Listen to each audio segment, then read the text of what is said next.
नमस्कार, मैं हूं कुमार अनिल। भारतीय जनता पार्टी के समर्थक एक मामले में भारी कंफ्यूजन के शिकार हैं।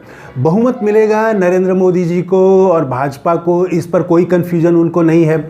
लेकिन वो क्या करेंगे इस बार, कौन सा वो बड़ा कदम उठाने वाले हैं, ऐतिहासिक कदम उठाने वाले हैं, इस पर भारी कंफ्यूजन है। मैंने याद दिलाया कि प्रधानमंत्री मोदी ने खुद ही कहा है कि परमात्मा ने उन्हें विशेष तौर से पृथ्वी पर भेजा है, उनके हाथों से कुछ विशेष काम कराने के लिए भेजा है। तो वो विशेष काम, वो बड़ा काम क्या होगा? ये जब मैंने सवाल किया भाजपा के समर्थकों से, फ़ोन पर किया, खुद जाके मिल के भी किया, तो इस पर भारी कन्फ्यूजन दिखा। ऐसे एक भी समर्थक नहीं मिले जो तुरंत कह दें कि हाँ, प्रधानमंत्री मोदी ये बड़ा काम करने वाले हैं। सब ने कुछ समय लिया, कुछ सोचा, मैंने भी कुछ हिंट दिया। तो कुछ सोच के जो जवाब आया वो 4 तरह के जवाब हैं। पहला है कि पीओके उस पर कब्जा कर लेंगे। दूसरा, पीओके को बांग्लादेश की तरह स्वतंत्र कर देंगे। तीसरा आया कि जनसंख्या नियंत्रण कानून बना देंगे, नसबंदी कानून बनाएंगे, ज़्यादा बच्चे नहीं होना चाहिए। लेकिन इसमें भी बड़ा कन्फ्यूजन फिर ये था कि 1 बच्चे पर कानून बनाएंगे या 2 बच्चे पर। तो खैर, जनसंख्या नियंत्रण कानून बनाएंगे। और इसके बाद में एक आया कि राम मंदिर के बाद, राम मंदिर का हो गया है, अब और दूसरे जो मथुरा हैं, काशी हैं, ये आएगा और हिंदू राष्ट्र बना दिया जाएगा। तो ये मुख्य रूप से ये इतनी बातें आईं। तो मैंने पूछा कि ये पाक अधिकृत कश्मीर जो है उसको कब्जा कर लेना, क्या ये इतना आसान है? आप जियो पॉलिटिक्स को समझें तो वो इस पर तो बहुत हंगामा हो जाएगा पूरी दुनिया में। आप छोटा सा यूक्रेन जो है उसको, तो वो जब सोवियत रूस ने जिस तरह से कब्जा करने की कोशिश की, उसको हड़काने की कोशिश की, यूक्रेन जवाब दे दिया तो रूस को, तो वो अभी भी सॉल्व नहीं हो पाया है प्रॉब्लम। तो क्या ये संभव है? तो इसमें तो पूरी दुनिया उलझ जाएगी। चीन भी है, रूस भी है, और आज चीन और रूस दोनों एक साथ हैं। तो खैर, वो इसके जियो पॉलिटिक्स से उनको बहुत चिंता नहीं है। उनका कहना था कि नहीं, मोदी जी चाहेंगे तो कर देंगे। और हिंदू राष्ट्र वाली बात आई।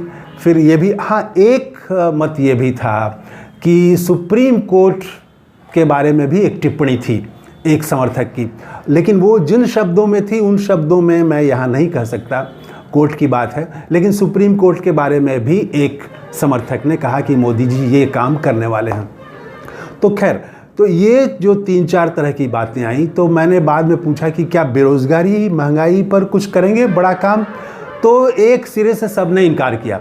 महंगाई को तो कुछ लोग मानते ही नहीं है कि महंगाई है, कुछ मानते हैं तो वो कहते हैं कि महंगाई बढ़ी है तो आमदनी भी तो बढ़ी है। और बेरोज़गारी पर सबका एक स्वर से कहना था कि बेरोज़गारी पूरी दुनिया में है और बेरोज़गारी को ख़त्म नहीं किया जा सकता है। तो महंगाई, बेरोज़गारी पर तो कोई बड़ा कदम नहीं आने वाला है। यही 3-4 तरह के बड़े कदम हो सकते हैं। पीओके पर हिंदू राष्ट्र बना सकते हैं, और इसी तरह से वो जनसंख्या नियंत्रण कानून बना सकते हैं। मुख्य रूप से यही बातें भाजपा समर्थक कह रहे हैं। तो प्रधानमंत्री मोदी क्या करेंगे, इसको लेके बड़ा कन्फ्यूज़न है। और हालांकि इसका एक मतलब ये है कि अगर उनको 350 से ज़्यादा सीटें आ जाती हैं, एक चैनल ने, एक एजेंसी ने तो 400 सीट बता दिया है, तो अगर 400 सीटें आ जाती हैं, 360, 380 सीटें आ जाती हैं, तो इसका मतलब है कि भारत की जनता ने प्रधानमंत्री नरेंद्र मोदी के विकास मॉडल पर मुहर लगा दी है। प्रधानमंत्री मोदी का विकास मॉडल क्या है? उनका विकास मॉडल महंगाई, बेरोज़गारी को कम करना, आय के अंतर को कम करना, गरीबों को सशक्त करना, ये नहीं है। उनका है विकास। और विकास का मतलब है कि बड़े बड़े फ्लाईओवर बने, चौड़ी सड़कें बने, बुलेट ट्रेन बने, तो ये इस तरह के बड़े बड़े काम हों।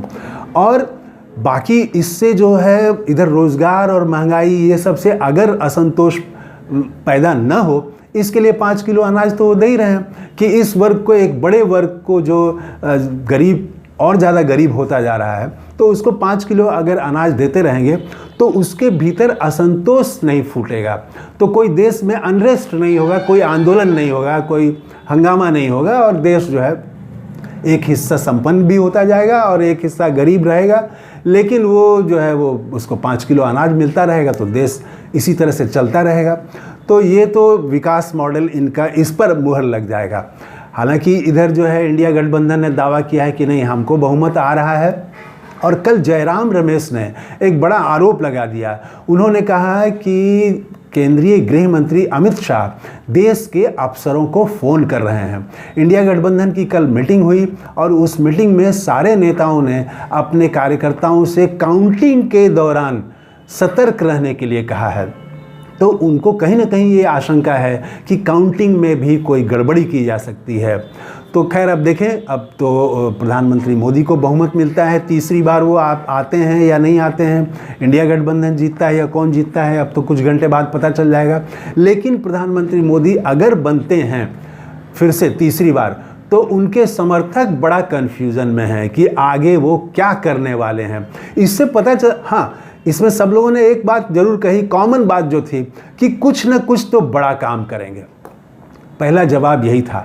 उसके बाद तब फिर किसी ने नसबंदी कानून कहा, किसी ने पीओके की बात की, किसी ने कुछ और बात की, हिंदू राष्ट्र की बात की।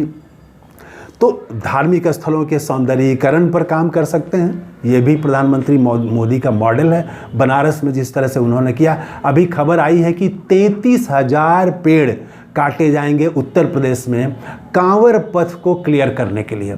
ये खबर अंग्रेज़ी अखबारों में छपी है, हिंदी के भी कई वेबसाइट में छपी है। हिंदी अखबारों ने प्रमुखता से नहीं दिया, लेकिन अंग्रेज़ी अखबारों में ये है, 33,000 पेड़ काटे जाएंगे। तो ऐसे कदम उठाए जाएंगे, ये उनके विकास मॉडल में है। खैर, भाजपा के समर्थक इस मामले में बड़ा कंफ्यूज हैं। अब देखें अब परिणाम क्या आता है, किसको बहुमत मिलता है और क्या होता है, कुछ ही घंटे की बाद है। तो थैंक यू, धन्यवाद, जय हिंद।